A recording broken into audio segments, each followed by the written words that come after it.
Welcome to Around the Board, a show where four board game enthusiasts discuss board game topics and news. This is episode 41, recorded on Sunday, May 26, 2024. On today's show, which we've tentatively titled Stranded, we'll collectively come up with our list of 10 games, and only 10 games, that we will play while stranded on an island for eternity. All right, we'll see how this goes. Here are your hosts, Daniel Connors, John Theismann, Chris Thomason, and myself, Andy Barnett. Thank you. Join us, won't you, as we go around the board. Hey guys, it's been a while. Yeah, it's been a while since all four of us have been together.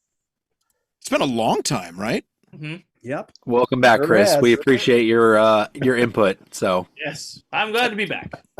And now we have to somehow spend an eternity together on an island. That's true. This is just in time to be stuck with us. Why couldn't I waited another week? Dang it. So I do like that we talked about how we were going to do this and how we picked and we were like, should it just be us four? And we kept saying, yeah, it should just be us four. And then we were like, no, maybe there's 8 people. But what I love about this is at no time did we mention that Randy was going to be on here. No. So I assume that if a plane crashed with us going to a con, that Randy just died in it, right? Is that what we all agreed on? Oh, we didn't put him on. Well, we're paying for him to get on that plane. Absolutely. Either. I don't think we're. Yeah, I don't think we're. He could have parachuted, but I think probably we're just not paying for him to go. Absolutely. And I kind of honestly, I kind of envision it like MST3K, where we're all stuck on this island, and Randy like makes us do things from this island, like you know. I like instead of watching old movies, we have to play crappy board games or something. Oh, no way. Like we have some kind of satellite phone that's connected only to Randy, and he refuses to send help. And he just I feel like there's a segment here. We have to work out this some more and turn this into something. Maybe. Mystery Science Board Game 3000. Maybe. There we go. I could see that, man. That'd be fun. That'd be interesting. It's a thing. You know, I was totally confused about this. As is usual, I totally misunderstood what we're doing for this show. At first, I was like, oh. Maybe I did too. Explain, okay. Please. Well, I thought at first we were going to be doing beach-themed games. I was like, oh, beach-themed games. And then I thought it was maybe games you play at the beach. And then I said, oh, it's games that you could play at the beach. And I was wrong on both counts. So I don't see how that's a problem. Well, I mean, it could be part of it. I mean, you don't want to bring like something that could get too soggy and wet, right? I mean, you're stuck there forever. Who cares? The first rainstorm comes along and it's destroyed. You got to make sure. I mean, it's all lost if there's not a cave anyway. So, I mean, it doesn't really matter. I mean, I guess if you brought 5, I guess you got some upside there. But otherwise, like, it's all lost. Let's not start throwing games out there, Chris. It might be on somebody's list. We got it. Keep it for the show, as John always says. That's right. We're on the show. Andy, I'm glad to hear that. I'm glad to hear that it was a beach theme that you were thinking of, because I thought you were going to go that I misspelled it and you thought I was saying like dessert games, and this was games that you bring for dessert. That's what I thought you were going with this, but I thought it was a game all about female dogs. I was worried we were going that direction as well. And I was like, what are we talking about? I don't understand that one. I had a roommate in college who was from another country who had trouble pronouncing things. See, I can't even pronounce. And he would get confused with words like beach and something else. All right. Or he'd get confused with like that fabric you have on your bed, the sheets. He'd be like, what sheet? I had trouble with that one as well. That's fair. Mm-hmm. So yeah. I want to say that I usually am the one that has a trouble, and I've expressed this before, coming up with a list of anything, top list of anything. Like you name it, I can have a hard time limiting anything to a list.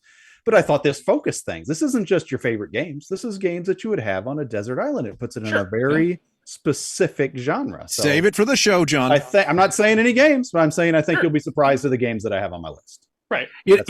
I have to agree with you, John, but I will say that I feel like some of my favorite games are also great deserted island games. So I had to actively try not to just pick my favorite games, which was hard. Well, so see, here's the key too, because I started there too. I started with, I just go to the top games on my list on the top of my, but then I realized, no, I want replayability. Ooh, that's right. Everybody might be looking for something. That may be the biggest factor of all is replayability. See, mine was a large cross section because all my favorite games are a game I could play a million times because I just want to play the same game a million times. So Mine was a lot of just my top games anyway. So yeah. Well, and we also had to convince Chris that we had to bring more than one game to the island. Also He's true. like, why do we need more than one? Also true. I constantly come up with ideas for parody songs, guys, and I think I've got one for Chris now. It's going to be all I want to do is have some fun, that song, you know? All I want to do is play the same board game with some wooden cubes, blah, blah, blah, blah, blah. I need some work. Yeah, it does. I like it. Well, I need to be able to sing too. But anyway, I did think of another one that would be really good that we might put together in post. For now, I just came up with the theme, though. I thought this would instead of doing we always do your Triple H thing. It's time to play the game. Absolutely. Wrestling, blah blah blah. Here's we're going to start the game today, and I thought of a new theme song for it. Just sit right back and you'll hear a tale of a fateful trip that started from this tropic port aboard this tiny ship. All right, that's enough. Yes, that is, but that's a good idea. I like it. It is.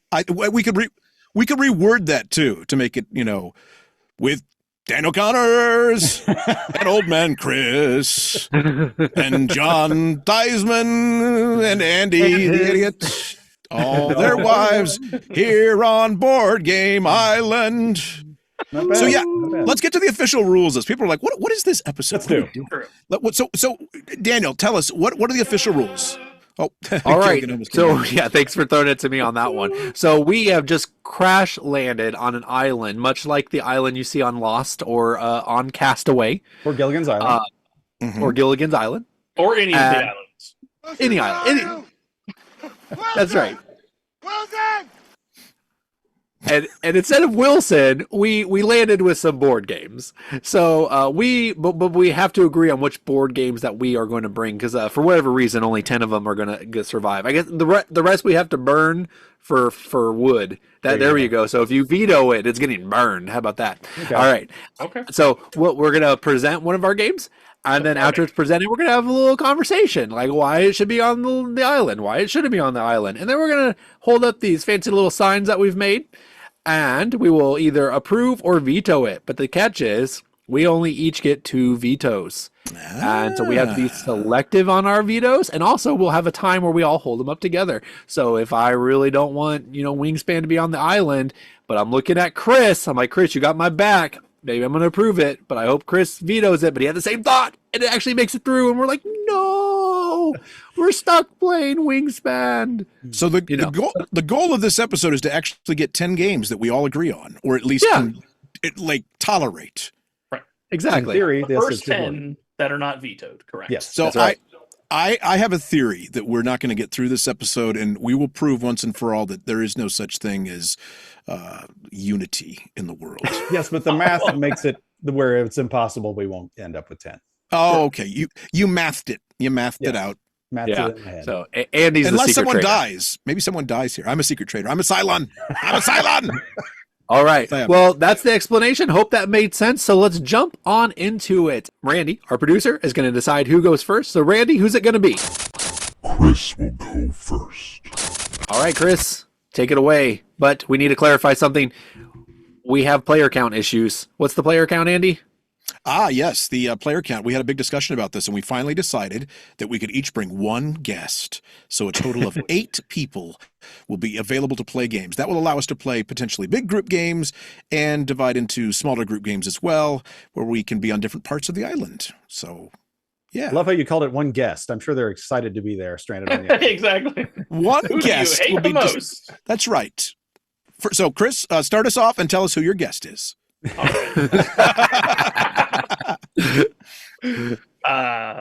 I don't know who I would bring. I hope it would be your wife. Well, I agreed. That's actually the truth, but I just led with the fact that who do you hate the most? Because you're forcing them to go to a desert island, right? And be stranded. So I was like, well, now I can't say my wife, but I'll bring my ex-girlfriend from high school. I hate her. There you go. Yes, ex-girlfriend from high school. Perfect. That actually works for me. All right. So, all right. So my first choice right here should be on everyone's 101 in a desert island situation. This is 504. And the reason is because There are so many components in this game that you can make whatever game you want out of it. Additionally, you can even just play by the game itself, and there's 504 different combinations of games, because the way this game works is by Friedman Freeze. It's one of the awesome, iconic, perfect box sizes. John agrees. And it's a bunch of different little modules that you put together randomly, and they all work together. So it's like pick up and deliver, it's stocks, it's an auction, or it's, there's multiple different modules, and you all put them together and make different games. And while that can be fun and enjoyable, I've played it a few times, it's okay. The main thing is you can play whatever you want with it. There's enough components in this game to kind of build whatever kind of game you want. When you got an infinite timeline of you're going to die of old age if you're lucky, but more than likely starvation in a few weeks, at least those few weeks, you can make whatever you want. So 504, because it's anything you want it to be. I like it, Chris. I honestly, I will admit, when I came up when we decided to do this, I was like, hey guys, let's do Deserted Island. I knew Chris was going to pick 504, so I just had that in the back of my head. But you're right, it's a great game. It's a great game for a desert island. It's 504 games. So, and then whatever amount you want to make out of it after that. I get what you're saying, but at the same time, we only have 10 spots. And I feel but you only got 2 vetoes. Listen to me. There's 10 spots here. Listen, just hear me out here. Mm-hmm. You could pick up rocks and have your components for any game you want to make up. We're looking at something rare, something that you can't get on the island. You can get. I don't know that I want to fill one of my 10 spots with some chaff like that. I want something very unique and rare, and I don't know. Interesting. Unique and rare is exactly what this game is, Andy. This is like a design masterpiece. You can literally flip through the pages, and depending on what page you land on, you can actually mix and match mechanics to create a functional game. Like this game, there's no question that this belongs on the island. It feels like this. It feels like you guys have said enough. No. Because I'm kind of torn between the two of you, because I've heard of this game, and it does sound intriguing. It's also kind of one of those things where they say if your team has 2 quarterbacks, you really don't have a quarterback. So is it kind of the same thing? If you have 504 games in a box, you really don't have one game in a box? Like, is it really just kind of a do-it-yourself kind of a thing, or that every game is going to be kind of, half-a done, and it's like, because nothing specified, because nothing can be too specific, nothing can be too game specific in the components or any of that stuff. So I can see it both ways, where it could be a good thing or it could be a bad thing. I agree with John. That is 100% true, John. That is actually the case. Like, the game has been semi-panned because it's kind of like, there's no real one game. It is the 2 quarterbacks thing you're talking about. But again, the key is we're on an island. Hopefully we're living forever. We're going to get tired of these games. This game specifically gives us some gameplay along the way. And once we're tired of all the other ones that we pick, we can now make our own with the components that we got. You can use any kind of components on the island. Listen, you might as well just bring a bag of dice. Oh, here's my game. I'm bringing a bag of dice. Hey, spoilers. Yeah, exactly. All right. I don't know. Rain. So somebody has Kenzie on their list. One more thing here. One more thing. Okay. You got 10 spots, 10 unique spots here, right? Do you want to bring a generalist or a specialist to the island with you? Do you want some guy that's like, I can kind of build buildings, I can kind of do this? Or do you want some guy that's like, he's a carpenter, he knows how to work with wood, so he can be really good on the island? You know what I'm saying? Right. Do you want a specialist or a generalist? This is a generalist, and I'm not sure it's that great. We've all made valid arguments, because unless that specialist has a job that actually helps me on the island, it's worthless. But if they're a generalist, then they got some utility overall. Yeah. All right. So we've all made valid arguments, me and Chris more so than the other two. But now we have to vote. Is somebody going to veto this, or are we going to approve that? So pick your side of your board and hold it up. And Chris, you don't get to vote. Oh, okay. All right, guys. So we're going to go ahead and reveal. Are we going to bring 504? 3, 2, 1. Unanimous. Even Andy approved it. I was really trying to sway you to use your veto, John. I reluctantly approve this only because I know that you guys are going to disappoint me much worse later on. There you go. So I had that to was say going to be one of my arguments. I was like, Andy, you know there's going to be worse games than 504 out there. Absolutely. for all it's worth, Chris had a good argument there. Speaking of worst games, Andy's up next. Oh, excellent. Well, so this was hard for me because I don't know what order to present these. I have several. I made a list of actually 7 different ones. That's fine. And I kind of brought them into different categories. Replayability, though, is huge for me. And I feel like one of the games that I've played over and over and over and over again that has been good in most circles, whether it's heavy gamers, light gamers, you want some social interaction, is going to be Skull King, Grandpa Beck's Skull King. I feel like that is a game. It's a trick-taking game. It's the best trick-taking game I've ever played. And I feel like it's a winner. I feel like it's not something you're ever going to get tired of. It's not something that maybe is going to be amazing all the time, but it's going to be a fun social game. There's nothing wrong with it. It's a fun trick-taking game. Grandpa Beck's Skull King is going to be mine. It also comes in a fairly small box. It's cards, which you could have sleeved, which would help on those in those conditions. You don't need a table. You just added new things. Yeah. So why would Skull King be better than just a deck of cards? Because I think Skull King is significantly better. It's better than playing spades. I could see why you could make the argument again with the generalist thing with cards, because there's a lot of different games you can play, but Skull King is just a superior game. It's a lot of fun. And the nice thing is it plays well at whether it's just us 4 or whether we want to include our spouses or, in Chris's case, his ex-girlfriend from high school. Again, I only say that because I thought we were picking the person we hate and want to get stuck on the island. But somebody has to be home with the kids. Regardless, I do want to make sure, Andy, you understand that, like, just because Skull King is brought to the island potentially, it doesn't mean you get to bring like your awards for winning tournaments of it, right? Like, you do understand that part, right? Like, that's true. You are actually playing this game, not just getting to gloat at people for winning a tournament of a game that's not meant to be played in tournaments. It is pirate themed too, so it's got a little flair for the sea and the ocean. Andy, I really like what you're doing here, because not only are you throwing out there a game you really enjoy, and like we said, you've won tournaments, you're a world-renowned Skull King player. Right. Yeah, But you're also throwing the gauntlet down to Daniel to use his veto immediately, because Daniel detests any kind of trick-taking games. So yeah. This is really, I've never played it, so I'm a terrible one to even comment much on it, except that my first thought was like what Daniel said, why not a deck of cards? It's basically, then you'd be bringing basically what Chris is bringing, except with the card game. So I don't know. Because Bicycle is not a sponsor yet.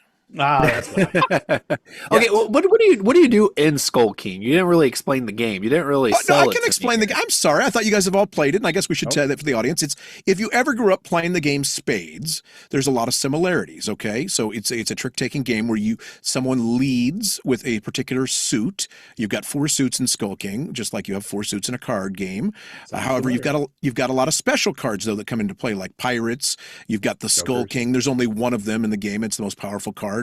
Or one could argue the mermaids are. There's 2 mermaids that actually seduce the Skull King away and win the hand. But there's these interesting rules about what takes precedent over what trumps what. And it's just a lot of bluffing, a little bit of calculation. There's also going to be some randomness. Isn't it very swingy, though, in points? It can be swingy, and you have to keep that in mind. What's neat about it is so what I was going to say is if you played Spades, it's similar to that, where you have to declare how many tricks you're going to take. But as the game goes on, it gets more swingy and more interesting, because you start with everybody gets 1 card the first round. Then you go all the way up to round 10 where you get 10 cards. And so there's more tricks to be taken, and it's just kind of fun and interesting. It's like I said, I've never walked away from it. Even if I've done poorly, I've never walked away and said that was a bad time. I've always had a good time. Okay. Yeah, it literally sounds like you just need a deck of cards. But we'll see how it does. All right. And we ready to vote? One more thing. The box, on the back of the box, it has the phone number for Grandpa Beck if you have any rule questions. So the other thinking is that we could call Grandpa Beck and have him come rescue us on the island. Because it's the only number we would know. That's right. Because nobody remembers numbers anymore. But there's just a random payphone on the deserted island. Of course there is. Like our cell phones, otherwise we just do it anyway. So there's a payphone. There's a landline. And you know what? Because we have 504, we have coins to now put in the payphone. So that's right. There you go. Anyway. All right. So let's vote, guys.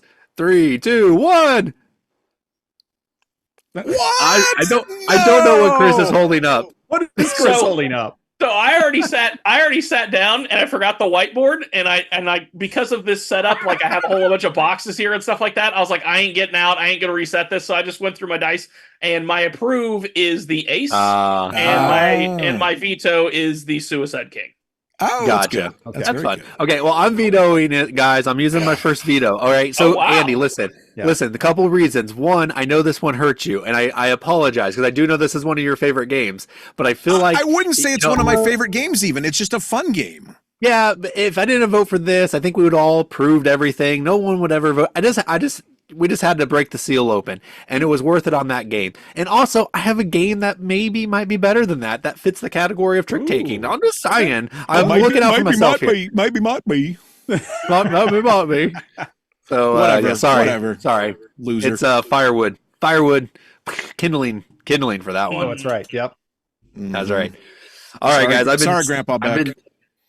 I've been staring at my list of 8 games, and I'm just like, which one do I pick? But I think I'm gonna go with, you know what? I'm gonna go with Star Trek Ascendency.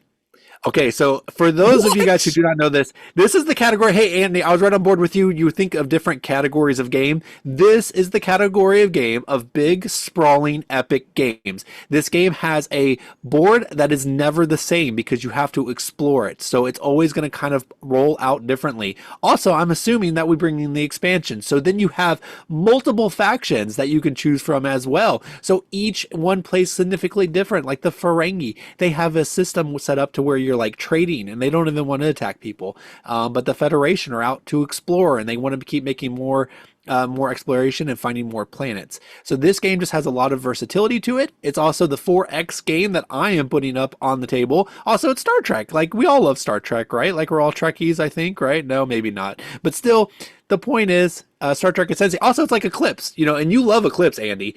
This is an Eclipse that I like love better. Eclipse. So there you go. Here's the difference, though, Daniel. I love mine. Star Trek Ascendancy requires 3 players and 3 players only.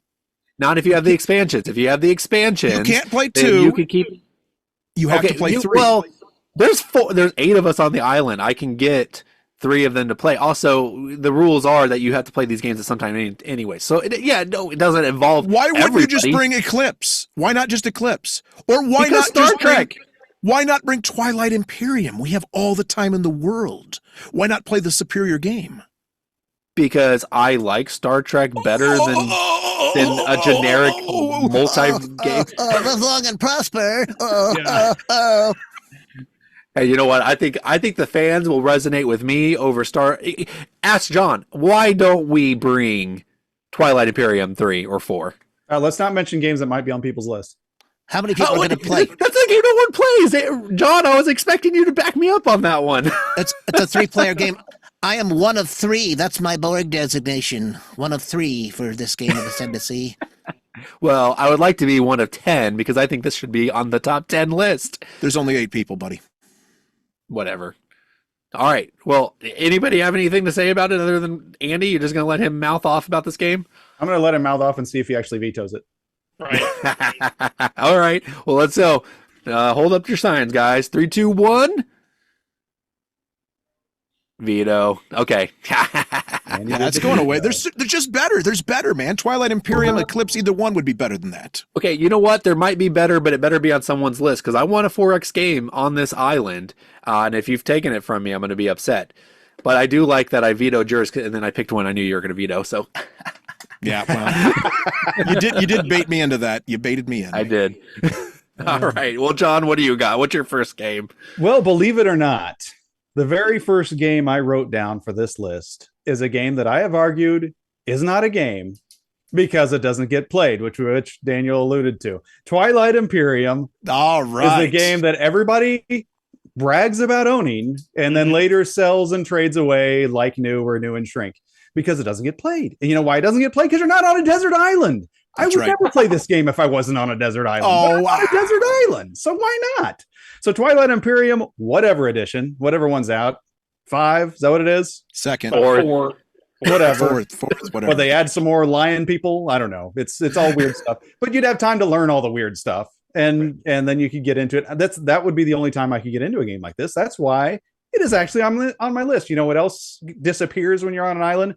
Game length anxiety goes away. Okay.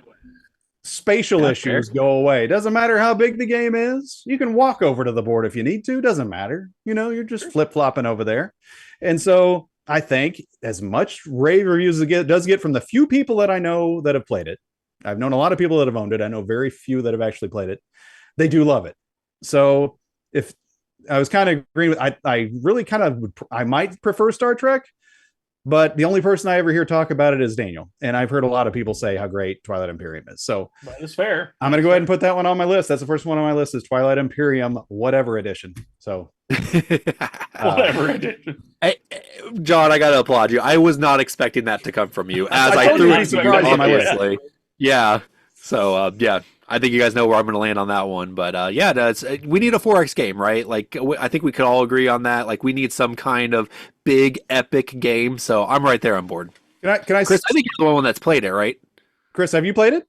I have not, actually. Unfortunately, I've not think so. landed on Desert Island, nor have I made the commitment at a con. Now, here we go. We got an issue. Who's going to read the rules?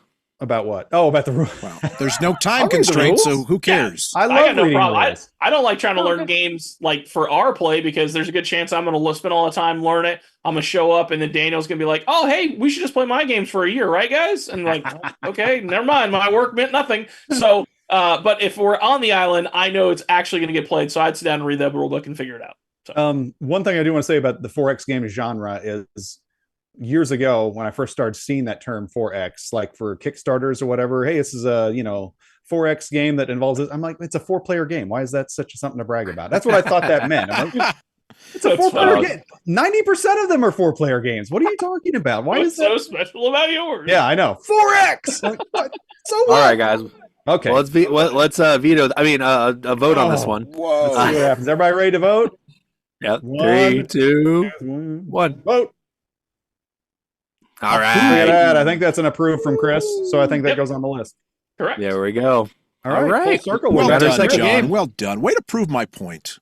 Way to prove. Hey, I didn't get booed. How about that? Yeah. There's a first for everything. I know. All right, Chris. Bring us Back to your you, second Chris. game. I'm looking. So here's we got the thing. 2 out of 10 now. I got my stack of board game boxes here, right, to show up, and so now the game's evolving. We got 504. We got Twilight Imperium. So now I'm like, okay, what do I actually want to put up now? That is a very valid question, and I've got to ask: did we have to have our answers ahead of time, or can they evolve as we go? Because whatever course game you you can say is evolve as you whatever go. game you well, say. I don't know what the technical rules are. You're very weird and legalistic about these things. I don't know. And it means a lot. It Must be submitted to the elders. That's right. All right, we're just gonna do it. Fine. Daniel will come to me in private and tell me first how I screwed up, and then He will remove the plank out of his own eye and then help you. So we're just going to go with it. We're going to go with what all the fans thought I was going to do in the first place as the number one, because it is my number one Power Grid. Okay. Let's just do it. It's just so good.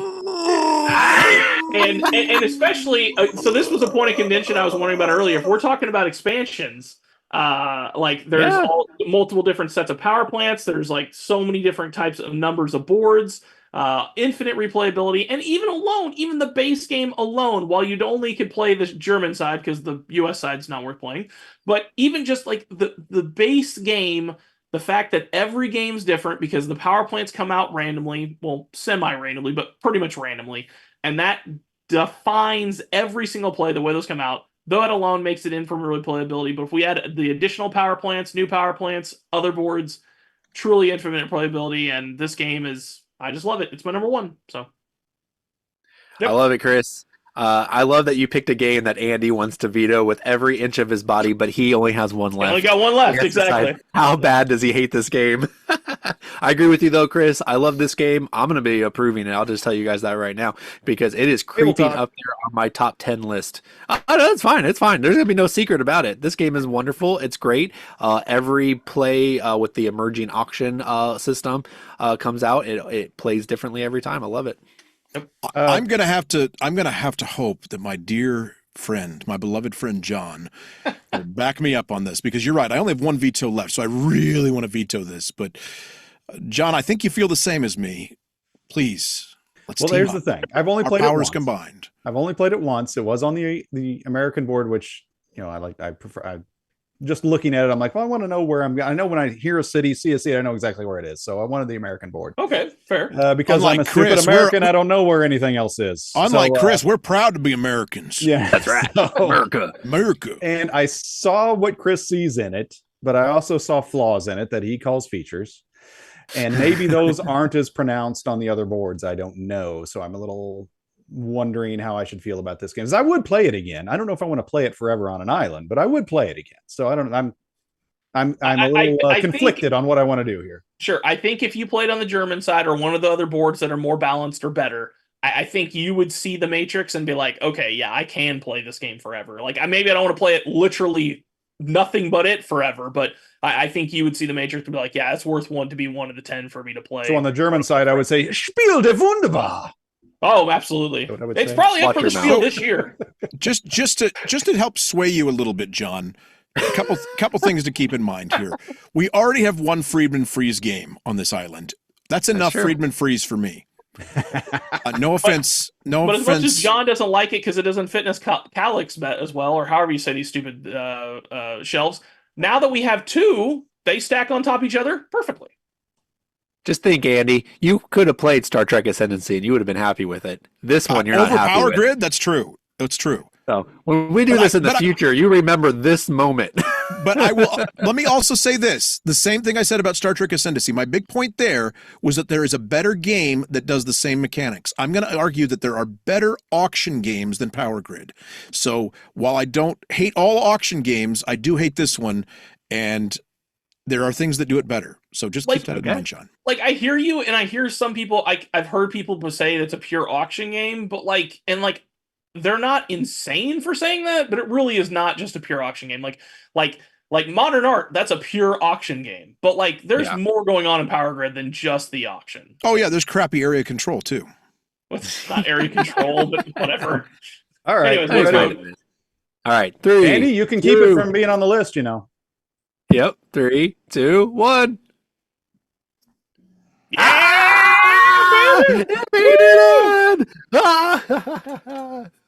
Awesome. John, you let me down. I'm sorry. I didn't feel strongly enough about it.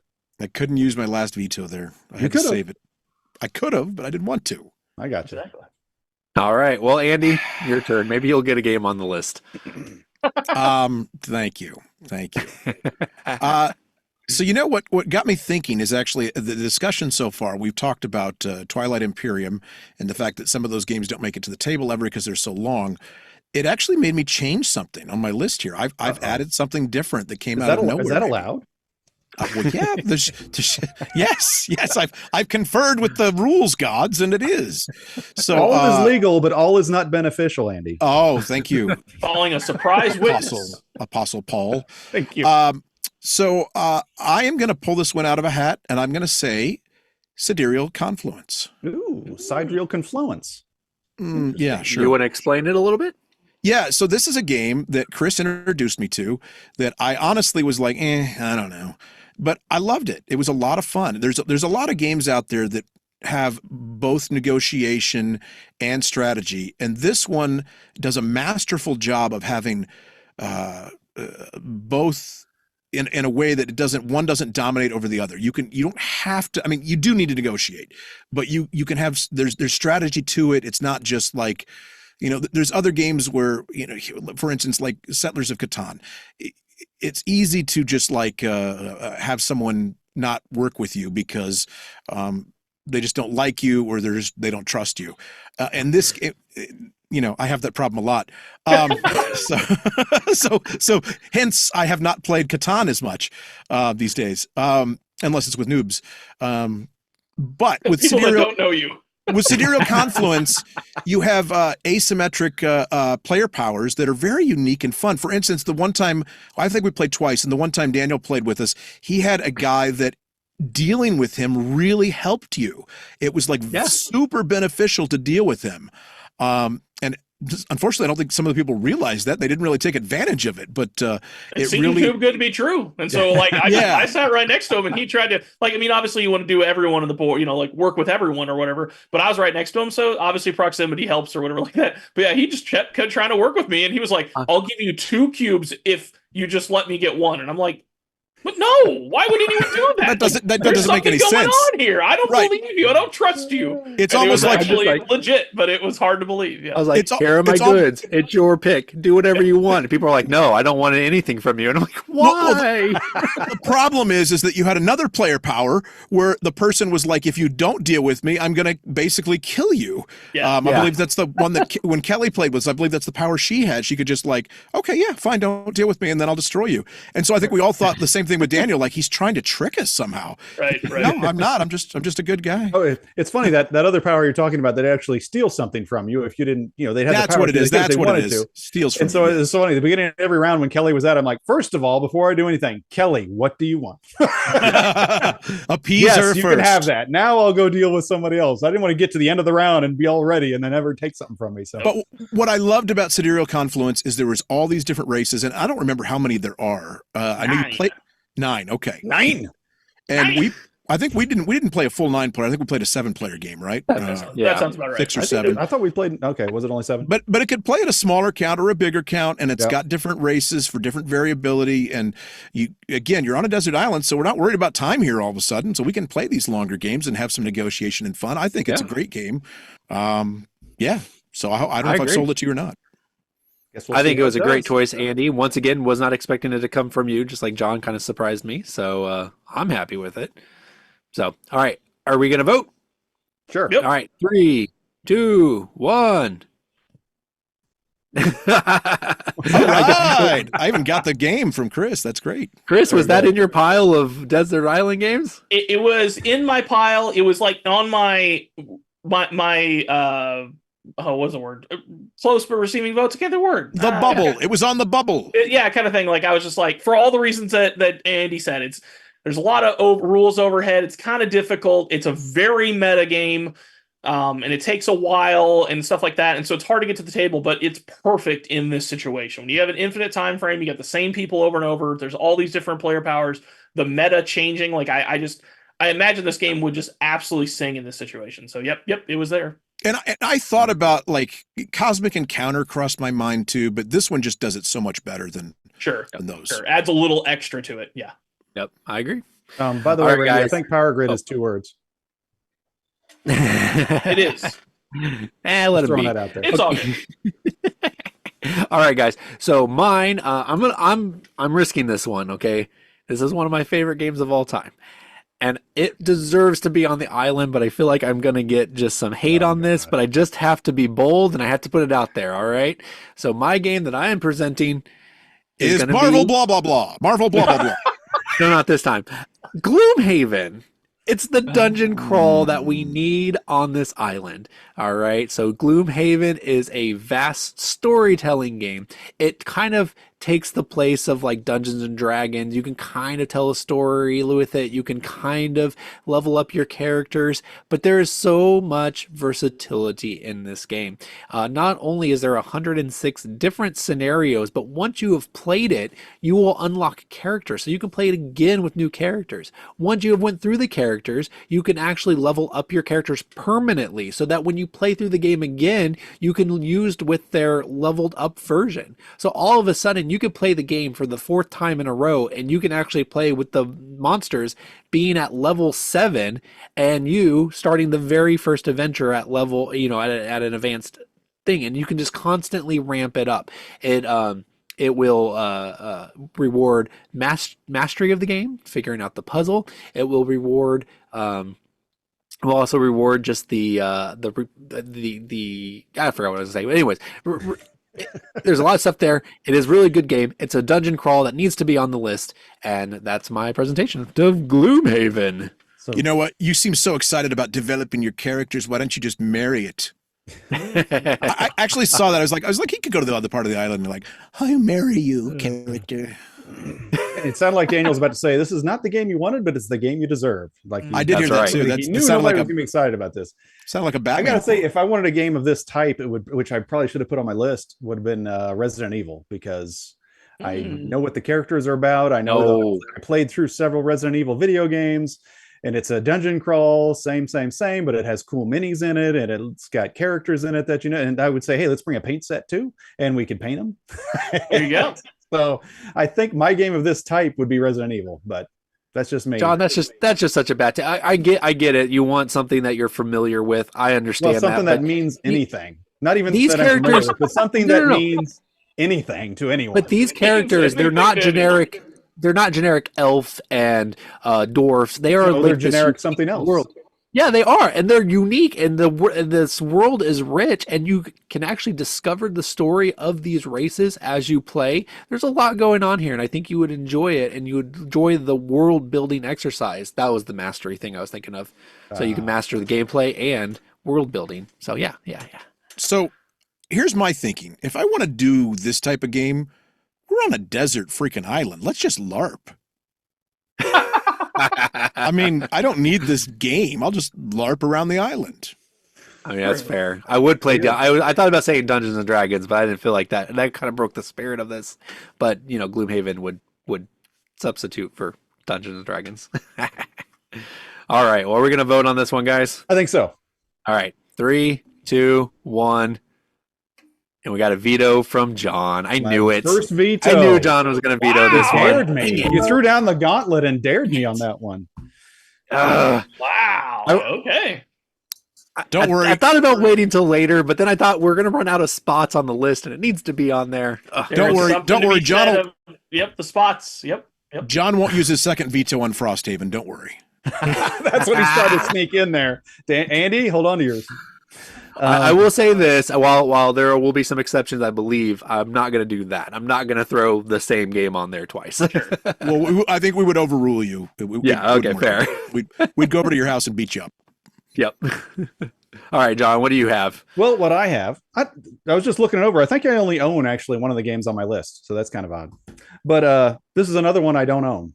But I thought we needed a hidden role-playing type game that you can play with a lot of players. That would be a lot of fun playing, because those are never the same each time. Everybody's different roles, and everybody's going to handle it differently, and they're going to deduce things differently.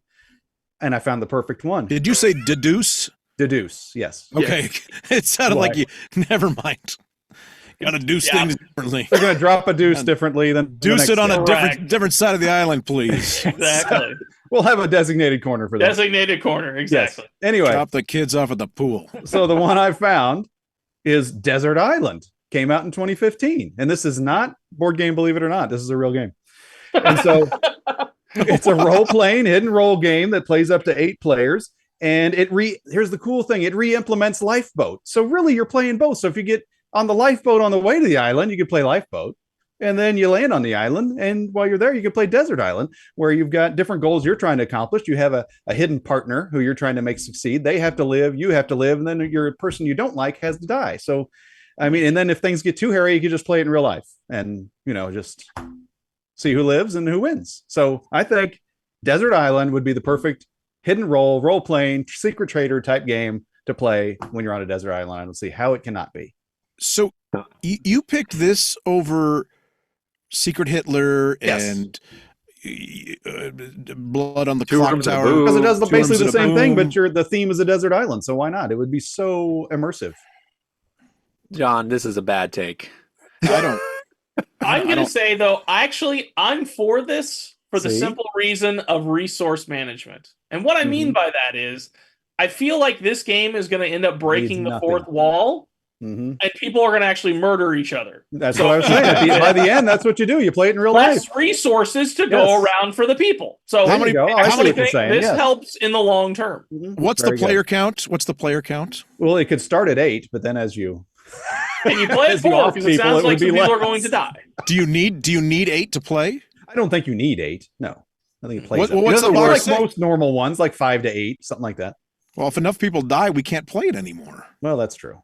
But that's the same about all John, of them. how do you go from one of the best picks to the absolute worst pick? And How is this then bad? on top of that, Chris isn't going to veto it because Chris is going to end this with 2 vetoes because that's the kind of thing that Chris That's does. true. Chris will just So he's not going to use force. them. It's going to He's force just- me or he- Andy he's- to decide. He's probably There's like, been no can I save game these of this vetoes for type next? even suggested yet, so just let it go through. You know, He's gonna Exactly, right. save them because he'll be like, next year we're gonna do this again. I'll have 4 vetoes that time. Exactly. We're going to do Desert Island, In the Mountains, Zombie Apocalypse, all of them. And then eventually I'm going to have like 12 of them and just be like, no, it's all my games. That's right. That's right. That's not how it works. That's not how it works, Chris, John. All right. Both of you Well, fools. Let's go ahead and vote, The guys. good thing is the way Chris votes, we won't know what he did anyway because we'll have to That's sit here true. and try to. There's What does so that much mean now? better. What's he there's so holding much- up this time? So There's so Anyway. much better types of these games, John. not on our list. There's none of them on our list. Maybe some were All right, coming. guys. Maybe some were coming. We don't know. All right, are we ready to vote? Yeah. All Let's right, go. 3, 2, 2, 1. 1, and vote. Oh, Oh, see, Andy liked it. Yeah. Daniel, you're thank you, welcome. Daniel. Thank you, Daniel. Andy, you owe me one. You owe me one, sir. And you know what I mean. I don't know what he means now. I thought I did until that. things are getting weird. Yeah. There will be a time that your services will be required in this list. I see. Okay. Reminds me right, of one of well- my favorite quotes from the live action show The Tick, and I'm not talking about the more recent one. I'm talking about the one on Fox that was in the early 2000s. Ah, yes, with Putty Where- in it. So yeah, with Putty, that's right, Patrick Warburton, and someone said something like they said some insult, and they said no offense, and he goes none comprehended. That's good. All right. Well, Chris, I'm out of veto, so you can bring whatever garbage you want. Sailing right through, Chris. Indeed. All right. Sure. All right. So again, this is one of those situations where you have an infinite timeline. Games like we've decided that are worth it with Twilight Imperium, a lot of rules overhead, takes a long time to play. Sidereal Confluence, a lot of rules overhead, long term to play. This came down to which box specifically do I want of this genre? And this one I decided on 1844/1854. This actually seems to be the most complicated and detailed and most going on of all my 18xx games. But hey, you know what? When we get an infinite timeline, let's go with the one, whatever. Let's go with the one that has the most detail. And the reason I chose this one, what really sets this one apart from the rest of it for the 3 people who follow us to play 18xx, is this has a hex grid for the market.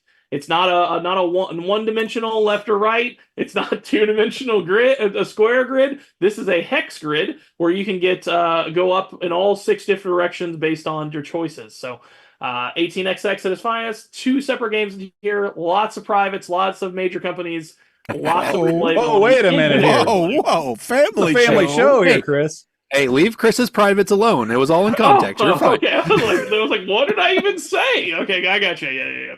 So, yep, 1844, 1854. Chris, I was angry. Hold on. I was angry that I was out of veto, so I called your games trash. But honestly, I think I'm going to agree with all your games. Because, anyways, me and you are right there. I just like other games. You just only like the boring ones. I have 2 Fair. questions. Fair. I have 2 questions. You said it's the most detailed 18xx. Does that mean it has really high quality, cool components that you might want to paint and have look really neat? It doesn't have anything to paint, but I will say the actual production value of this is atypical of normal 18xx. Now, it's not as nice as 61, 67, which I also own. Those are like actually a work of art, in fact, especially within the genre. But these components and everything like for this game actually is quite pretty. It's not your standard white, yellow, red, green. There's a lot of shades. It's actually it's a high production value, especially for the genre. My only all other question 4 is extra colors. does the box cover the privates? That's all I want to know. I mean, it can. It's Okay. decent size. I mean, for some people, maybe not enough. Like maybe Of me. all the But, things, of all the things I don't want to do for eternity, it's sit down and play choo-choos with Chris. fair. Well, you don't All have right. to. All right. Yeah, you don't have to. You have the power. We're going to pause. Thank you, Randy. I was going to call you out on that. Get us What's back to that? the 4. Okay. Oh, gotcha. Okay. Okay. All right. Are we, since we're paused, are we ready to vote? I think we are. Okay. All right, guys. So you guys know what my vote's gonna be. let's hold them up. 3, 2, 1. Yeah! I get to I'm so excited evangelize for 18xx to Andy and John. Fantastic. This game is so hard, only having 2 vetoes. It It's is. ridiculous. This I list don't is know. not I think I turning used out. mine well. And this really is not stick. This is not show. I'm really being honest. Like I really think John and Andy, if you gave it a chance, like it's just it's a beautiful game. Like it's just Okay. it's beautiful. Chris, So what Chris, I want you to do okay. right now, Chris, I want you to look at the camera. I want you to get big, like doe eyes, and go, Andy, will you Andy? play choo-choos with me? Will you play choo-choos with me? Okay, I will. Yay! Only if I get a conductor hat. Ooh, Hey, there I we got go. one right here. He's even got it right there. Oh, look at that. Look Ready at to go. that. So that's Chris's conductor's hat. That's not your conductor's hat. That's true. I'll get one for you though, Andy. Oh, I'll make Chris, you one. you'll make me Chris, one. I had your back on this one. It is literally on my list as well. And if they were going to veto it, I was going to bring it right back. Yeah. Well, you can't do that. That's breaking the rules. We'll have to flesh that out later. Oh, of course we will. Okay. All right. Well, Andy, what do you got? Your Oh turn. my gosh, this list is looking so weird to me right now. I'm looking at this and I'm going, I can't. What? I'm almost salivating. I'm going to be honest. yeah, I was going to Chris is loving say, this list. you're lucky because you've got, actually, Chris has gotten 3 games on there, and the games that he didn't get on there were games he liked anyway. Yeah. Right? Yeah. One of them I even own. Right. I feel like Chris brain hacked us or something. Something's going on here. I don't know. All right. Well, we didn't get a social deduction game because Yeah, we John's did. was voted Oh, down. that's right. We had one. Not That's yet. right. So I'm Not tempted. I'm tempted to poke one of those on there. I've got a good one.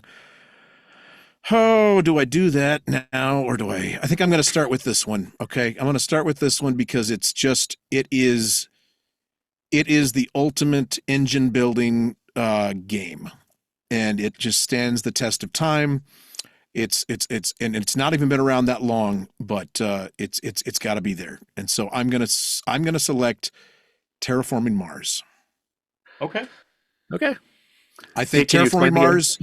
Yeah, so Terraforming Mars, you are playing as a corporation. You are trying to terraform Mars. What better to do on a desert island when you're stuck to think about another planet where you could habitate? Yes, Cohabitate? cohabitate, even cohabitate if you brought along Wilson or your Exactly. ex-girlfriend from high school or whatever, Chris. Anyway, so yeah, and the nice thing about Terraforming Mars, it gets some flack because there's probably too many expansions and stuff. But we got unlimited time now. I'll try out Venus and all these other expansions. I've played with Venus. What's the one? There's one where you is it Conflict or something like that, where you have Conflict. voting groups. That one's kind of dumb normally, but you can. Anyway, I'd play with that. I just love the game, and there's so many cool cards, and each game does feel a little different. You can definitely go different ways with different strategies. You can go more I'm trying to plant more trees. I'm trying to raise the heat. So you have 3 variables that you actually kind of work together to do. You raise the oxygen level, raise the heat, and get ocean tiles placed so that it becomes a habitable planet. But it is not a co-op. It is competitive, and you are trying to amass the most points, and there's lots of different ways to do it. I've never had a bad time playing it. Some people complain that it just takes too long. Especially if you play like 5 players, it can take a long time. But again, that's not an issue on an island. This is fun. So might as well take our time and enjoy some Terraforming Mars. Andy, I love this pick. I think I would have preferred Arc Nova, but I'm okay with Terraforming Mars. I'd go for that. Are we I bringing don't your know. copy, Andy? Like the 3D printed? Yeah, one? absolutely. Not 3D printed, but the special. Absolutely. It'll be the 3D with the miniatures and everything, and they'll be painted already, or maybe not. Maybe we can paint them there. Or Be something repaint. John can paint. There you Exactly. go. John can paint and be happy. This is another one of those ones that I'm kind of conflicted on because I played Terraforming Mars many times, and I finally got to the point where I just detached myself from it because I got tired of being so invested in what I'm trying to get done that never gets done. Because Daniel will talk about how there's bad moments in games. it just seems like there's bad moments all the time in Terraforming Mars. Like, oh, I spent this money to get this card, and now I need to do this to play the card, and that's going to take 5 rounds. And then I do that, and now the temperature's too high because he just played this, and it went up way quicker than anybody thought it would. All that's wasted on this card now. It's may as well never taken it. Half my whole game time is wasted because I've been trying to build towards that because it was going to get me all these points. To where now I just consider myself a facilitator of the game. I can do my turn and things will move along. And I have a lot more fun that way. It's almost like how another thing Daniel talks about is when you're supposed to try to get in someone's mind and they're playing randomly. That's basically the way I play Terraforming Mars now. It's like, okay, I can get this card built. I can get this card built. Here you go. They might not win me the game, but it doesn't matter. I mean, because I'll get one that'll win me the game, won't get built anyway. So there we go. So and that's just kind of pretty much what happens. So I'm a little conflicted on it. I see the beauty of it, that it's a good game, but I rarely have a great time playing it. Well, and that's part of the gamble of playing it, though. You have to gamble on your strategies. Gamble on your enjoyment. No, not your enjoyment. It's enjoyable regardless. It's just whether it pays off or not. And the cool thing about having it on a desert island is that you would get to know the card so well that you could probably start playing defensively. You could be like, oh, he's trying that. Okay. I guess. There you go. Whereas it's such a complex game that I don't play it defensively enough.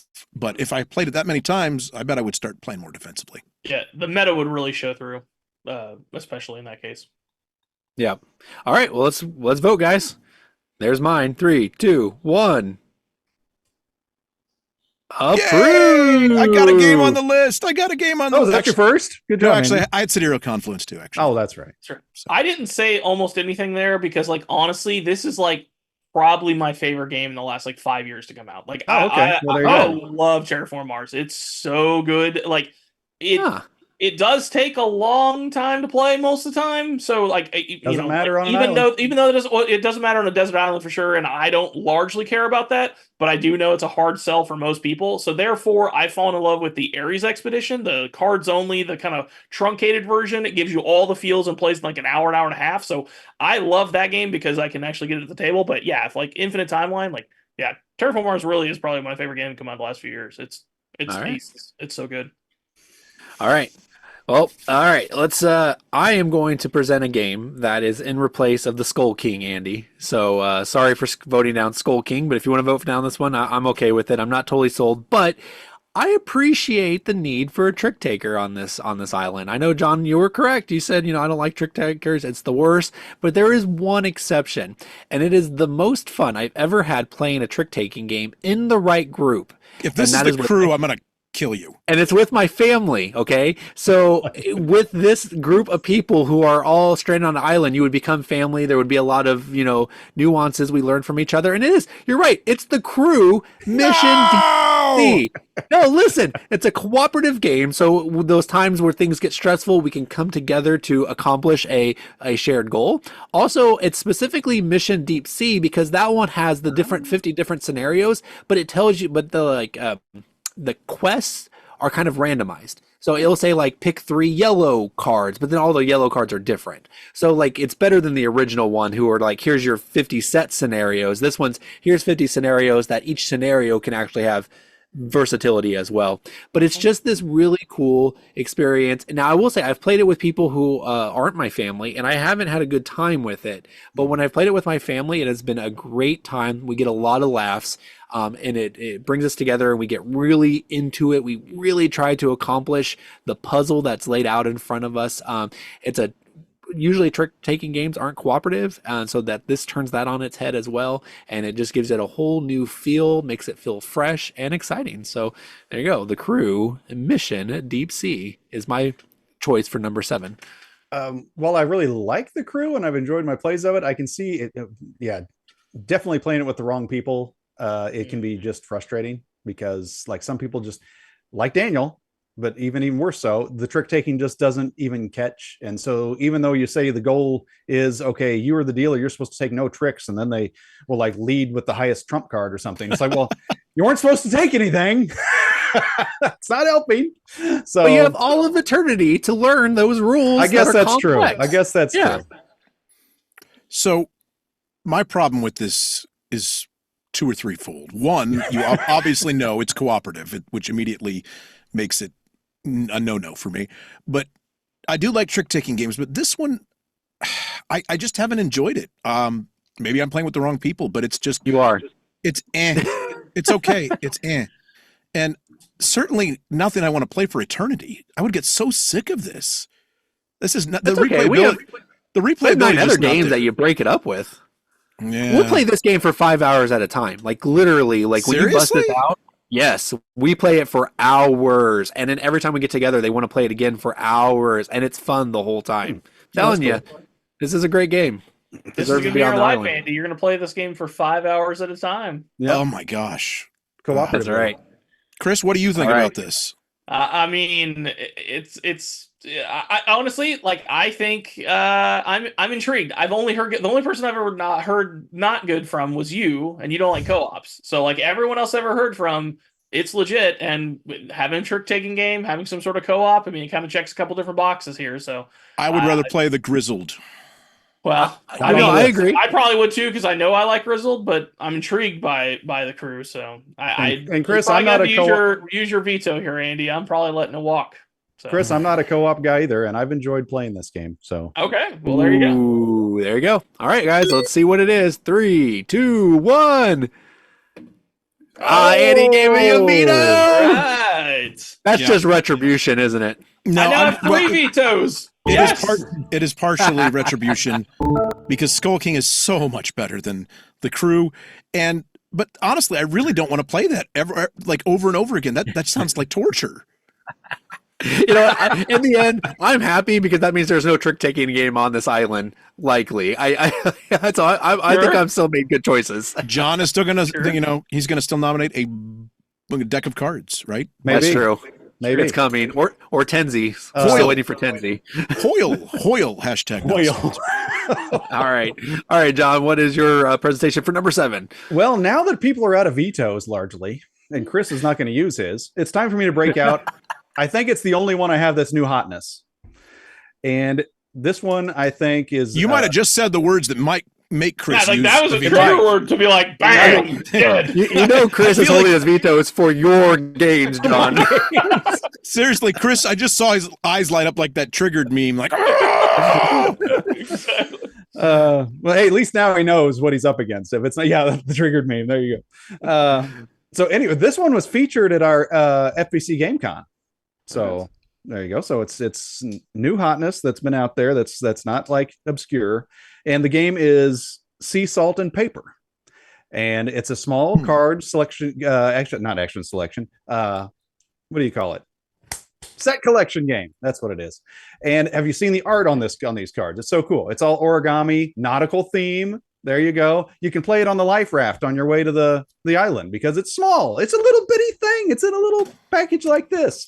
And everybody that's played it loved it. It's got the seal of excellence on the Dice Tower. If you've heard of them, little known YouTube channel out there that Have you heard of it? that copies off us a lot. But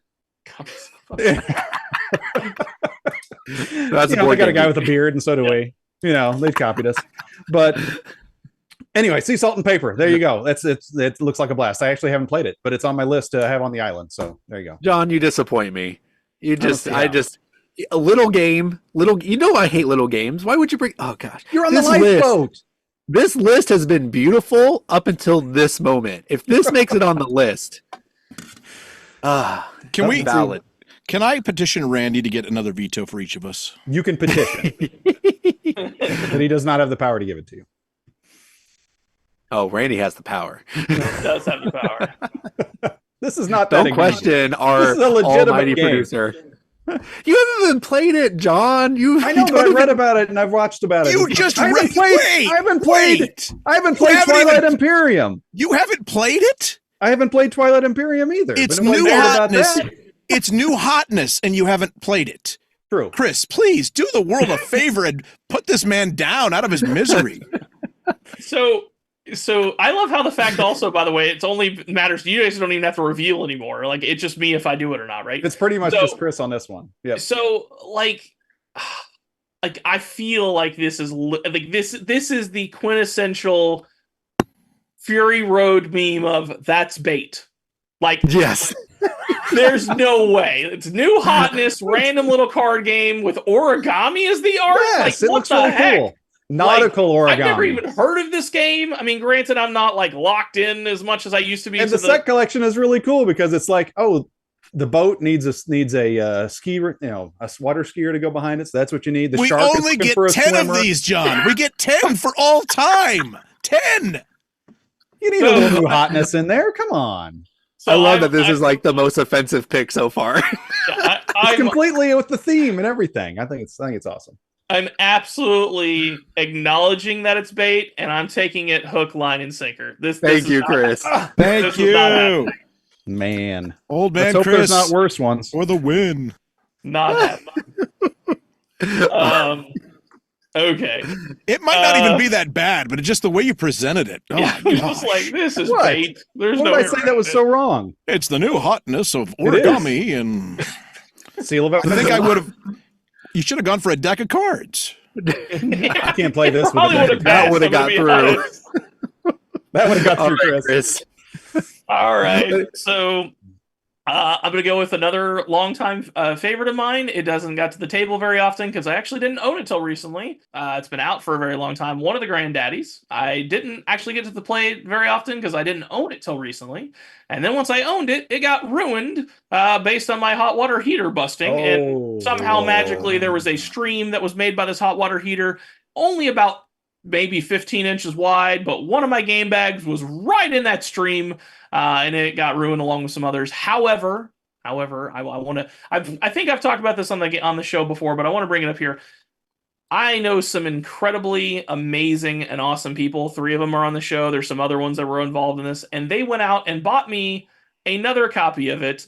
And it is because I'm the old man that I am, and I want the original, art and all that kind of stuff. So they were able to get me a copy of El Grande, the big box from the Discentennial edition from, I think, the late 2000s or whatever. I can't remember exactly on the date, but there's been other editions since it, but I don't like them as much. And so I bought this one, and then it got ruined. And then they found another one like it in perfect condition. So want this game anyway because it's amazing. Also has sentimental value. They gave it to me on my birthday, and the Christmas wrapping paper, whatever you want to call it, that's actually was around this box is actually still in the box for sentimental value for myself. So this has a lot of reasons, but the game alone is fantastic. It is a pure area control game. People have been trying. It's one of the first, if not the first, to really do it. And even now, I believe it's still on the last time I did the board game relegation, still on the top 100. And because it's been recently re-released with a new edition, I bet that's going to be climbing up. So at test of time, this has been around since the 90s. It's a fantastic game. I love El Grande. Is it the new hotness? It is not the new hotness. Well, I guess the other edition might be the new hotness. I don't know. I haven't checked. So Chris, let me get I'm this. not opposed to this game being on the list, but I will say it's the weakest pick so far, but I'm still okay with it. I'm still okay with it. I think it's fascinating that the last one got ruined because of water damage, and so you want to bring this one to an island. Get it ruined? I mean, that's a fair point. I didn't really think about that, but yeah, it says infinite replayability. Again, that's the. What theme, do they right? say? Fool me once. What? What do they say? Fool me once, shame on you. Fool me twice. Shame on me. 100%, and that might happen. It may get ruined, but if I'm still stuck there for the rest of my life, I'd like to have it with me for a lot of reasons. And again, just the game itself, infinite replayability, because it's like, oh, that's another thing I meant to say. So I also have expansions for it that adds additional levels of infinite replayability. The base game, basically, you have a hand of cards of 1 through 13, and then there's like 5 actions available, and the higher number you bid, you choose the action, but you get less guys to put out on the board. And the base game's fantastic, but I have the expansions to where there's 31 different cards, and the actions are actually part of the cards. And every single time you play, you choose 13 to play with as a group. So every game's going to be especially different with the expansion. So that was part of it. That would be because that is part of this edition, the big box Discentennial. It comes with that. The edition. Not only is there base game infinite replayability, but especially the edition I have is true infinite replayability. So. All right, let's vote on it. Okay, right, well, it makes it. Actually, did he hold it up? John? What's that? What you got? John gets the vote. Yeah, I'm the only one that votes. Yep. Oh, you have a veto still? I do. Yeah. Oh. Will he veto this one? And Chris held his vetoes just to use on me. And I was ripped worried my there'd be heart some out with my backlash. new hotness that I'm so set on. So I'm going to do the opposite to him. And Hey! I was worried to be backlash, but I was like, this is just bait. He's just trying to put it up to get something else through. I know your tricks. whatever. I was really hoping he'd video it just because then there was only one veto left and there's a chance I would actually get a game on this list. That would have been interesting. All right. Poor All right, Dan- Andy, what you got? Poor Daniel hasn't gotten one on the list yet. That's too bad. Has he No, not? but that's really? okay. It's okay because for whatever reason, you guys have all been like encompassing me anyway, so I'm cool with everything on here. Sure. So this one's hard because I'm down to my last few, and I have a feeling this is my last chance to get another one on the list because I don't think it'll come back to me. It might, but I'm not thinking so. Yeah, it So should. man, I'm really torn. I'm really, really torn. Do I pick the game that I've played the most ever, or do I pick? I want to point out that Andy's taking as long as time because he doesn't think about his action until it's his turn. It's true. It's true. How he plays every I game. I do Just this This is a so show. live play. We have a live play going right now. This is exactly how I do board games, just like I do on the show. And I talk out loud, and people are like, "I don't care. I just don't care how your mind works. I don't care what decision you come up with. Just come up with one." Just do it. All right, I'm going to put this one down. It belongs on the list just because we have to have a Stefan Feld on the list, and that would be the worker placement majestic game Castles of Burgundy, the special edition that's come out. It is just fantastic. It's so much fun.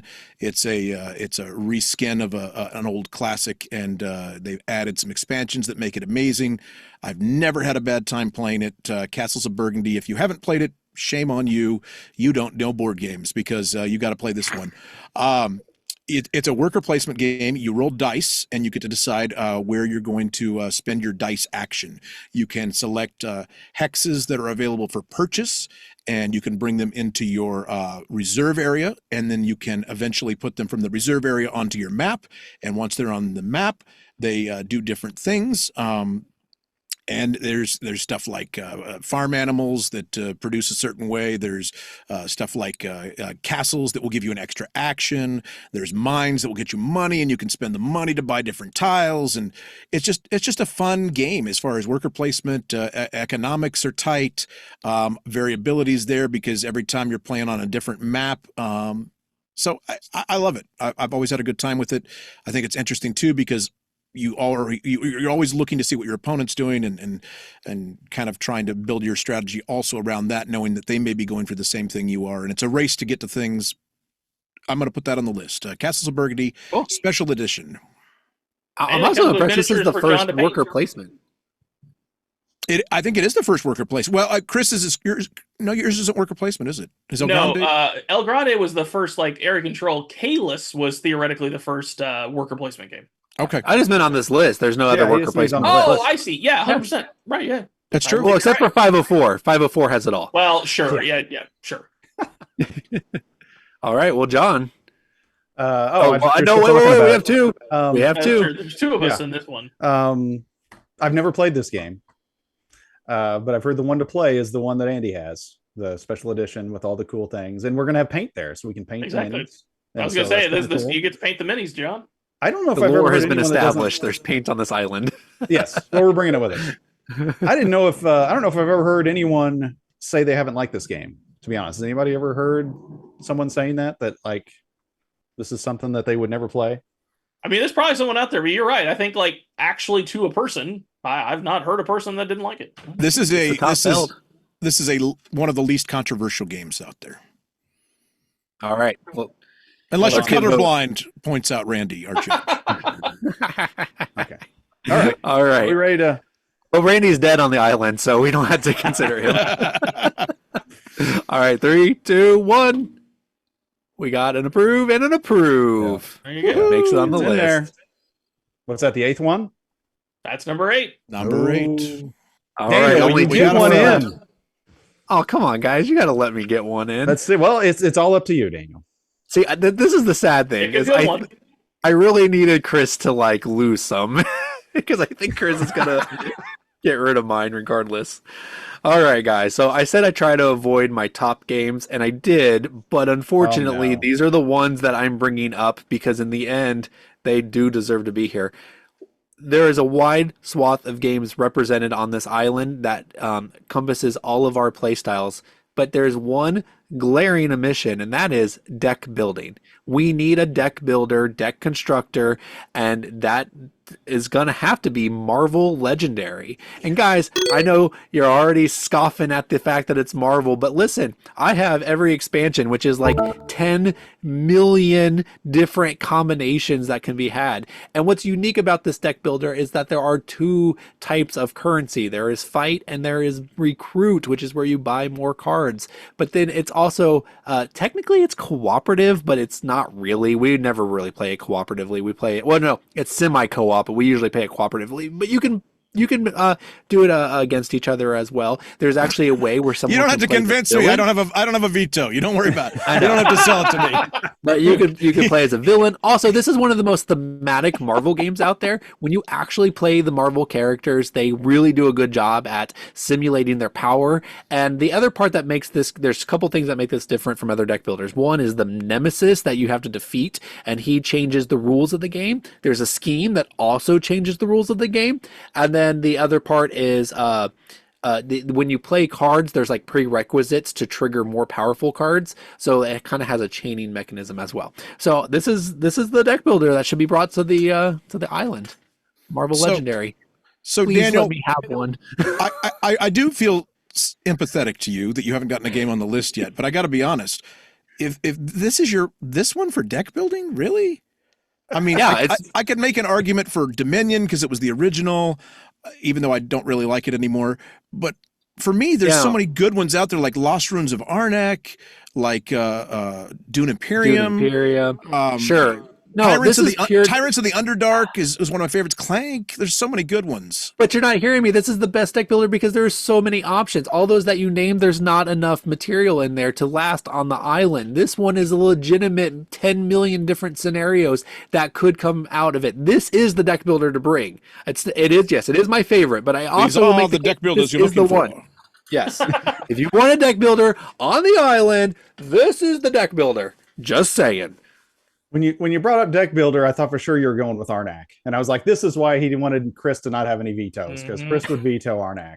Oh, really? You're not an Arnak fan? Oh, no. Especially if you put it out there as a deck builder.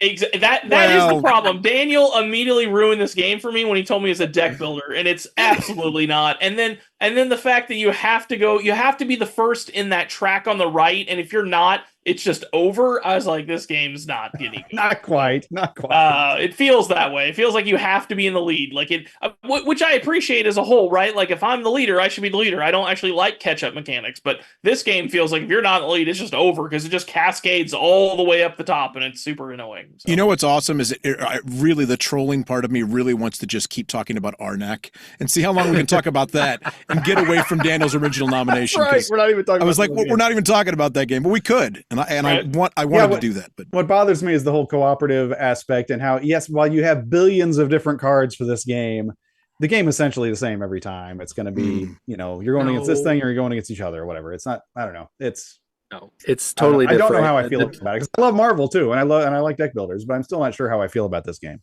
It's time to live in the real world. It's time to live in the real world. If there were really, really comic book heroes, they would save us on this island, and they don't exist because we're still on the island. It's true. It's true. John, you would be remiss if you voted this one down. Like, that's just... Okay, come on, guys. 3, 2, 1. Dang it! Chris gets rid of it. Yeah! And you know what? This was an easy one for me. You know why? Because I got to both veto Arnak and Legendary. So it was an easy veto for me. All right, I thought John. there was a shot this would make it, guys. 10 million different combinations. John, my beautiful, intelligent, scholarly co-host. Wow. Let's make a gentleman's agreement here and just walk. What's our gentleman's agreement? This one down. What's that? I said, let's make a gentlemanly agreement and just lock this one down. Now, granted, I don't have the veto to make it. He doesn't have to do anything here. I'm aware. He's not going to vote for a second 18xx game. I'm sorry, it's not going to happen. I promise that's not what I was going to do. But what's your proposal, Chris? I want to hear it. I don't. The problem is I had to get rid of legendary. Yeah, but okay, here's the thing. He has no leverage. There's no leverage. It's 100% true. There is no leverage. I was hoping Get down on your knees. Get down on your knees. Easy now, easy. Whoa. The list fell to where I didn't have the leverage. I was hoping we both got to 9 and 10 and we each had one and we could just close it out. But I can't do it anymore because I couldn't. Well, first of all, even if I let legendary or Arnak, whatever he chose, didn't matter. I wouldn't even get another choice, right? So I had to do it. That's but then true. the fact that I could get rid of 2 games with 1 vote, I mean, how can I stop? Hey, isn't it John's turn to nominate one? It is. That's what I was trying to say. Let's just make it general media. I think, but again, it doesn't matter because I have. Well, here's the deal. There's no agreement to Andy right now. Here's the deal. I want to kind pulling of go. Andy. I'm trying to act like I have leverage when I don't. I want to throw out one here real quick that I had as a troll game, and it was going to be on there if Chris still had a veto. Interesting. And it's called Sandcastles from 1991. Oh, gosh. And it's awesome. and it's a board game literally about building sandcastles and protecting them from the waves that are coming crashing against them. And I was like, you wouldn't even need the components. All you need is the rules. And you can just build your sandcastles and you can just play by the rules and see who wins. It'd be amazing. And I was like, see, this is the most thematic game on the list. But even I'm not that low that I'm going to make that end up in the top 10. And we already have one of the weird Friedman freeze boxes, so I don't need Concordia. That was another one that was on my list. That's not a Friedman freeze. I mean, the box, the big. Yeah. So we don't. That was the whole idea. You don't have to worry about it being on the Kalax, and so there's that. So now I'm like wide open here. I've got Azul because as the chunky little things, they're not going to blow away. Sure. But I think I don't know about replayability there. I'm going to go to, and Daniel's going to hate me. I'm going to go to. We talked about. Did any trick taking end up getting in then? No. There is no trick taking. The best trick taking game there was, maybe ever will be, a deck of cards, and that is Brian Boru, the High King of Ireland. Because it's trick taking with a game. It makes the trick taking an actual game. Is it a true trick taker? Just like is Arnak a true deck builder? No. You have wild cards rather than trump cards that can be any suit, but you have reasons to lose more often than reasons to win a trick. And sometimes you win one you didn't try to win. And then it throws your plan all off. You're like, I couldn't afford to win this one. Now I have to pay money, which loses me points because I don't have money to put the city in there that I thought somebody else wanted more than me. So I love all the different aspects of this game. And it's at scoring is at a premium. I usually don't like games that are that tight either because the money is tight. The scoring is tight. It's also, and you're sweating it out to the end. I usually hate those kind of games, but I love Brian Boru. It's like a perfect game. So Brian Boru, the ultimate trick taking game. And it's on the list because nobody can veto me. So there we go. Correct. What do you guys think? John? Would anyone have vetoed that I would game? not have voted this one down, but it's still disappointing. I'm actually pleasantly surprised, John. Thank you. That's a game I've only played a couple times, but I never disliked. So I'm very happy with that choice. Okay, well, good. I'm glad to hear I'm a big that. fan of it. I was the one that kind of evangelized it to the group, but I think John likes it because I think he's won every game we've played of it. That was true for about the first 5. That was true for about the first 5 games, but I've lost a few since then, but it's still fun. Really? Okay. Yeah. Well, it was incredible. So yes, fantastic game. All right. So the final game, John. Yeah. Right. The final game. All right. So better make it good.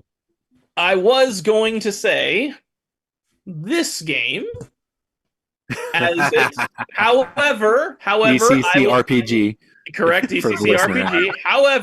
However, I understand that it cannot be a role-playing game because that's against the rules. These need to be board games. Fair enough. So what we have is this game, 4 Against Darkness. Now, as you can see on the image there's some elves, there's a little halfling, a dwarf, and everything like that. But this is a board game. It is on Board Game Geek. And the reason is because it's considered a dungeon crawler. It is technically it can be a solo to a 4-player game. And the beautiful thing about this game is what's special about it is that it is procedurally generated through a series of dice rolls. All you need is 2d6. And I guarantee we have that amongst all of our other games. And when you roll 2d6, and that tells you what the next room looks like. Then there's a whole bunch of series of tables in the back of the book, all through it. That let me get to one. Here you go. Just a series of tables that determine what's in the room, how it looks, everything like that. So it's technically a board game because it's on Board Game Geek, but it does give us the option, especially when you have a person like Moi, that can take this little book and make an infinite amount of story and adventure out of it by just a simple 2d6. So, Yeah. Chris, you've officially pulled a Daniel. You had this in the bag. You could have picked almost about any game, and you were like, nah, what one game will John just completely trash? I am not convinced because this man has been playing this game with me and has been having a good time. This is true. So, John, I have a feeling that he is going to realize that this game can fill that gap and know that we could be playing this forever. John, Yes, I'm going to Andy. give you an opportunity here. What's your This opportunity? is quite You the can't tell me opportunity. what game you'd put up. Nope, I will not. I will not tell you that. Okay. I have some good ones, but Okay. I am going to do this. If you veto this trash, I will defer my choice back to Daniel. Ooh. Let him get one on the list. Anything Oh, Daniel John. wants. Wow. If you take that, you won't be disappointed. I think I might be. I'm afraid. No, you of won't. what I Are you promise. sure you want to give him a chance? You know, he's going to pick something you definitely I don't know like. what it's going to be, and it's one I've been waiting for with my veto to veto. No, it's not. I promise. You won't veto it. I promise it. Well, I won't John, because I I'll know have to you. veto this. You're right. That's right. Chris, I love when a selling point is technically it's a board game. Yeah. I love when right out the gate. I know you don't think it is, but technically it's a board It's game. considered like a dungeon, like on BGD it says dungeon crawler roll and write because that's just kind of how it's clarified as. But because it's technically for all true purposes as it says on BG, this really is. That's kind of how it is. It's not meant to actually be a long campaign. It's meant to be kind of a single session contained. But again, when you got the guy right here with the mind right here, There we I go. can take this little book and make a lifetime of gaming. To be honest, if I was going to have a game like this, it would be more a Gloomhaven, a Resident Evil, one of those types. So I'm afraid it's going to be the veto. And we're I guess we're going to say, I was going to say Daniel or Andy, if you were going to put something on there, it better be something good.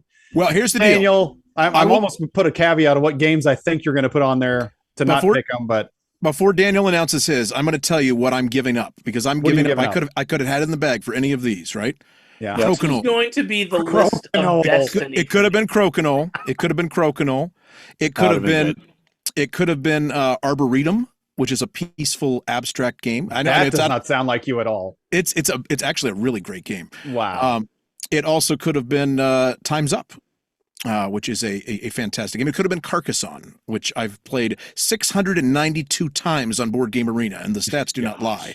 Obviously, I like that game. But I am a giving person. I'm a generous person. I'm going to let Daniel. Thank you, Andy. I'm glad to get one game on this list, and I would have been okay with Crokinole. Crokinole would have been fun on the desert island. That was been the okay. pick. You probably would have been okay with Time's Up too. Yeah. Well, you could kind of play that by your memory, so it's not the greatest one to bring. True. But yeah, we just need paper from his book that he brought. Or from We just sea ripped salt the and pages paper out if of it it. would have made it. There you go. Okay, thank you guys. Thank you. I should say thank you, Andy, for deferring this to me and John for accepting it. But John, I know you're not going to be disappointed because, guys, the game I'm going to bring is right here in my shot. Oh, It's right here. gosh. Is this the money shot? You see this right here? You see this right here? For Oh those of you who cannot see no! it, What have I done? It's unmatched. Yes. It's unmatched. I told you, John, you would love it. Guys, there are so many. There's like, I think 36 different characters. We need a skirmish game. Nobody had said anything about skirmish games. Very good. You guys already vetoed the deck building games. So we need Unmatched, the skirmish game. It can play 4 players. It can play 5 players. There's a cooperative version of it now as well that you can use all of them.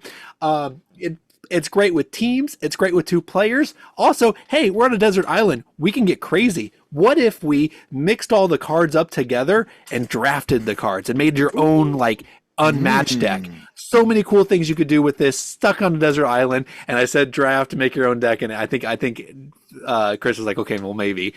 This game is wonderful, and I'm so glad it is our number 10 game that made it onto the island. Thank you so much, Andy and John. And Chris, because without your bad choice, this wouldn't have been possible. So true. So true. Oh, very good. Way better than I thought I was going to get at it. I was thinking if this goes to Andy, he's going to have Heaven and Ale. And I was like, that's going to be great if we're stranded in a math classroom, but not if we're stranded on an island. And then I thought it was the Oasis out of you, Daniel. And I was like, no, I wouldn't have went there. Okay. I do want to tell you guys, I do have one that, two on here that I really wanted to get out, but I didn't. One was a complete troll for Chris, and that was Challengers.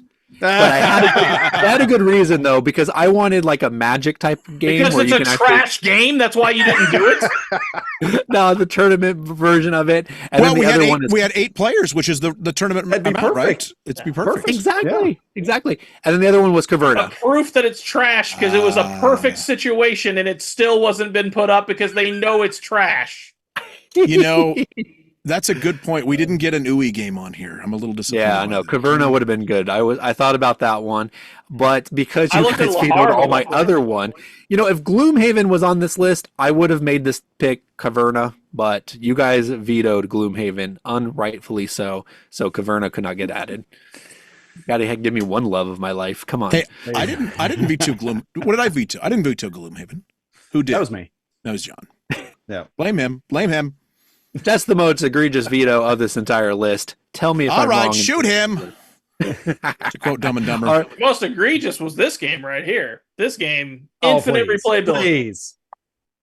I don't know what you're thinking there, people. Chris.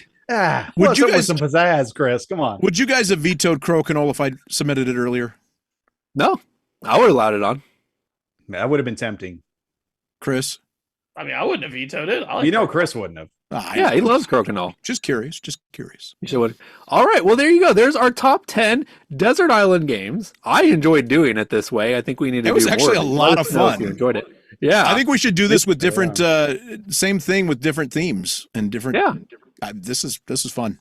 Yeah, give us ideas in the comments below of what we should do next like this if you guys enjoyed it. Maybe, or we could do Desert Island Part 2 as well. We could just do the second one of these. So, but anyways, yeah. So that was it. Let us know what would be on your Desert Island games. Which ones should not be on this list, and which ones do you think you would have presented for vote? So, do we have anything else to say, guys? I think that's about it. We just need to say this. If you enjoyed the program today, please like and subscribe. Please follow us on various social mediums. There are many. Media is what they say for the plural. So find us out there in the void of the interwebs, and we will see you again very soon, right here, as you join us and we join you around the board. Very good. You know, I normally throw some cards here, but I just don't feel in the mood. Unmatched is a great choice. This was the list of destiny for me, and then it was destroyed. Adding this to the end. Oh my gosh, it couldn't have been better. And then it's replaced with a game I just can't enjoy. Would you like some cheese with that one? I would. I would love some cheese. You I had love one game veto the whole you time. Only again. You I had understand. yourself to blame. I'm telling you, it was the list of destiny. You've got an 18XX, you got your power grid, you got your 504 garbage. It was the list of destiny. It was like every game on there I love.